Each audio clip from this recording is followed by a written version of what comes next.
Bonjour et bienvenue dans ce nouvel épisode de Learning by Doing. Je suis Baptiste Bénézé et aujourd'hui je voudrais aborder avec vous un thème que je trouve super important, qui m'est cher parce que je pense que c'est une des tâches les plus difficiles quand on est manager.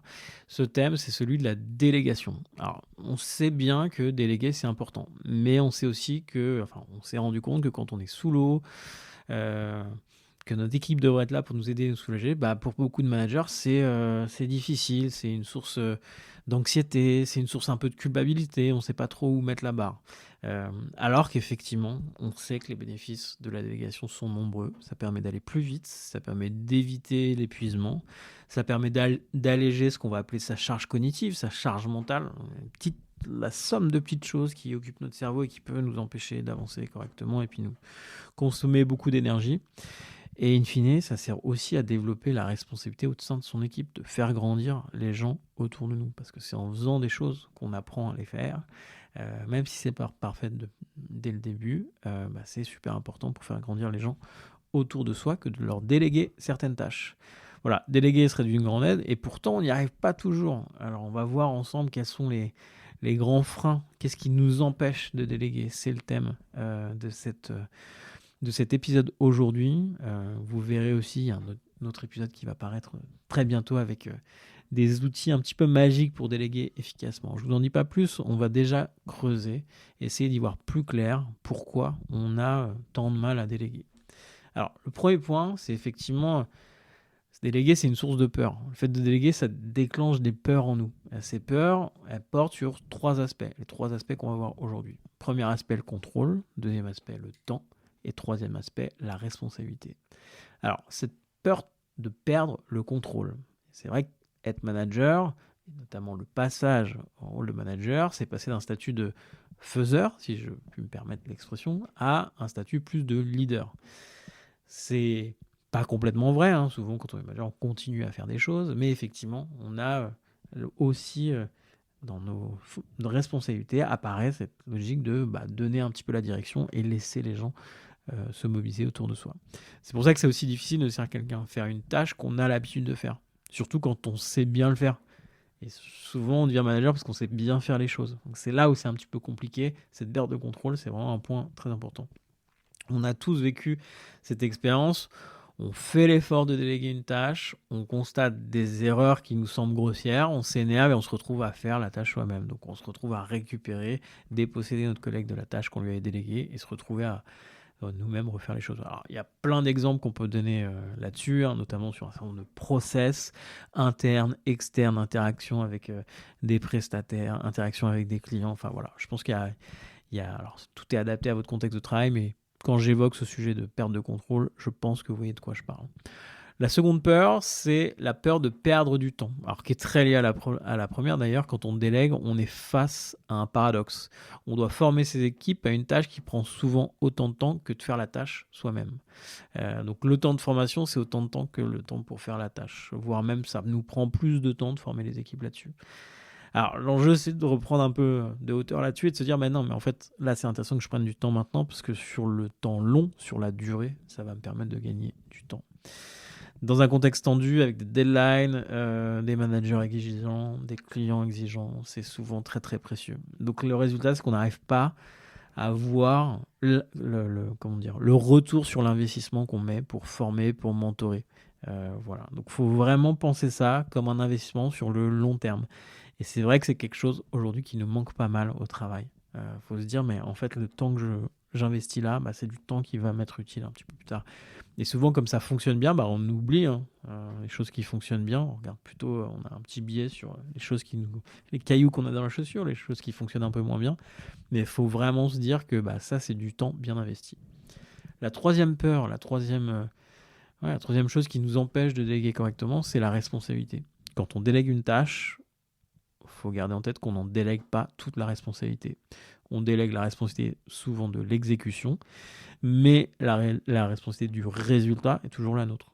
Alors, en général, effectivement, quand on est manager, on a des objectifs au niveau de l'équipe, à nous distribuer effectivement les tâches, d'en parler avec nos collègues, de voir quel plan d'action locaux et même à l'échelle individuelle peut être mis en place par chacun des membres de l'équipe pour se rapprocher du résultat de l'objectif collectif. Donc être manager, c'est souvent effectivement être évalué sur les performances de l'équipe. Et ça crée, ça peut créer un petit peu de peur parce qu'on se dit, mais en fait, je suis responsable, mais c'est pas moi qui fais.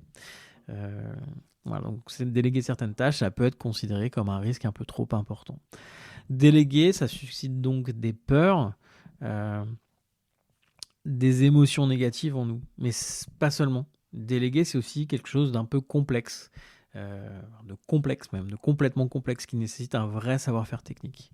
On va voir maintenant comment développer ce savoir-faire. Et je pense que c'est intéressant, une fois qu'on a identifié les peurs, de voir comment on peut non pas s'en prémunir, mais gérer avec et puis se concentrer sur ce sur quoi on a la main pour améliorer son savoir-faire technique de délégation. Alors, le premier point sur lequel on peut travailler, c'est la communication. Pour déléguer, il faut s'assurer que la communication est fluide, cadrée et que ça ne laisse pas les équipes sans guide, qu'il n'y a pas d'équivoque. Ça implique de bien gérer ses habitudes de communication et le suivi avec les membres de son équipe. On va peut-être parler aussi de reporting, de qualité de reporting. Dans ce contexte, ce qui est aussi intéressant, c'est la qualité des feedbacks qui vont être donnés tout au long de la délégation, qui vont avoir un impact majeur sur la qualité du livrable demandé. Voilà, donc cette qualité de communication, ça se travaille. Alors, par le cadrage qu'on peut faire en amont, par la précision sur le niveau de reporting qu'on attend, les canaux qu'on va utiliser pour communiquer sur ce sujet. Est-ce que c'est un sujet sur lequel je vais être super impliqué et donc il faut qu'on soit en relation au quotidien? Est-ce qu'au contraire, c'est un sujet sur lequel je te laisse beaucoup plus de responsabilités? Par contre, charge à toi de me tenir au courant une fois par semaine, une fois par quinzaine, une fois par mois, de comment les choses avancent, sans doute de manière asynchrone, parce que j'ai pas besoin d'être super impliqué, mais j'ai besoin de garder un œil sur ce sujet-là. La seconde compétence sur laquelle on peut travailler pour s'améliorer au niveau de la délégation, c'est d'organiser le travail collectif. Les tâches à faire, est-ce qu'elles sont centralisées en un lieu de confiance pour que les rôles et les actions de chacun soient clairs et définis? Donc on est toujours sur de la communication, on est moins sur la communication point à point, mais plutôt sur de la communication collective, s'assurer qu'effectivement il y a bien un partage à un moment donné, que les gens savent sur quoi les uns et les autres sont, pour faciliter l'entraide, pour aussi faciliter, se faire sentir que chaque contributeur a un travail décisif puisqu'il contribue à un objectif global sur lequel chacun est mobilisé. En tout cas, tous sont mobilisés sur les mêmes objectifs. Ça peut nécessiter la prise en main d'un outil de gestion de tâches pour fluidifier la façon dont on travaille ensemble. Clairement, il y a quand même un vrai sujet autour des rituels, notamment le rituel du point d'équipe, pour pouvoir se donner l'information, sans doute de manière asynchrone en amont de ce point d'équipe. Mais l'idée, c'est d'éviter les oublis, les chevauchements, les ambiguïtés. Voilà. Aujourd'hui, gardez en tête, et on le voit souvent nous dans les équipes qu'on accompagne, que les systèmes d'organisation ne sont pas toujours les outils. Il y a beaucoup d'outils à disposition, ne sont pas toujours utilisés à leur plein potentiel.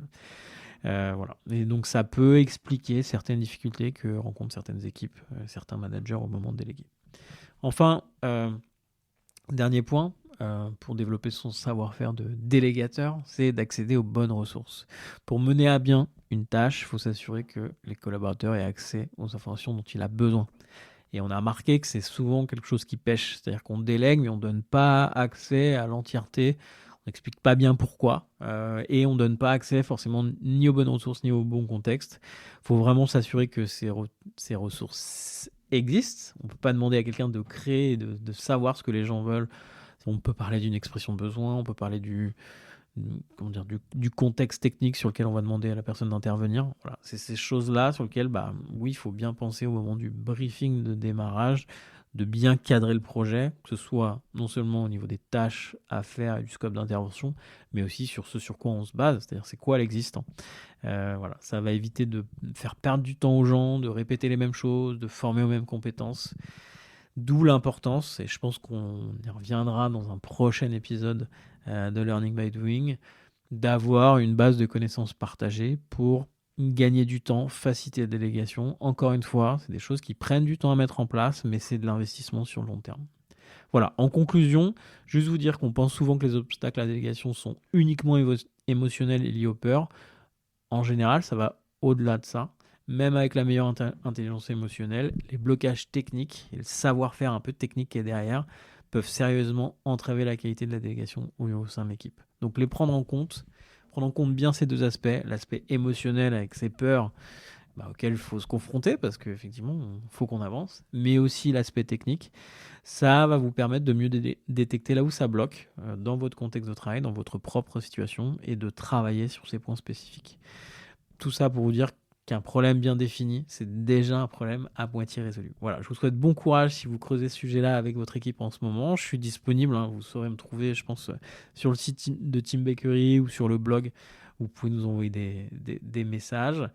Si vous voulez être tenu au courant des prochains conseils qui arrivent, vous pouvez vous abonner à notre newsletter qui sort toutes les semaines, qui sort à l'écrit d'abord et qui progressivement va arriver en audio via ces petits épisodes de Learning by Doing. Donc n'hésitez pas, je mets le lien en commentaire. Comme ça, vous serez notifié à chaque fois que ça sort. Je vous souhaite une très bonne semaine et je vous donne rendez-vous pour un prochain épisode de Learning by Doing. À bientôt.